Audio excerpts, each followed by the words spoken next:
আজকে পবিত্র ঈদের দিন দেশবাসীকে পবিত্র ঈদ উল ফিতরের শুভেচ্ছা জানাই।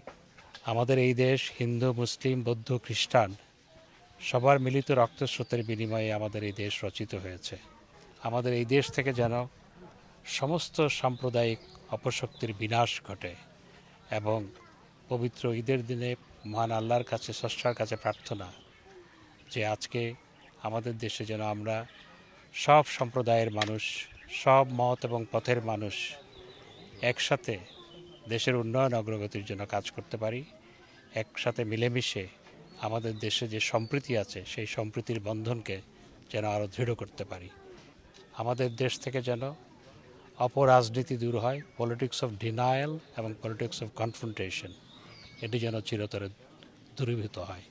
এবং আজকের এই দিনে মহান আল্লাহর কাছে প্রার্থনা, ফিলিস্তিনে মুসলমানদেরকে, সেখানে প্যালেস্টাইনিদেরকে নির্বিচারে হত্যা করা হচ্ছে, নারী ও শিশুদেরকে হত্যা করা হচ্ছে, সেখানে যেন অবিলম্বে শান্তি স্থাপিত হয় এবং সেখানে ইসরায়েল যে বর্বরতা চালাচ্ছে সেই বর্বরতার যেন চির অবসান হয়।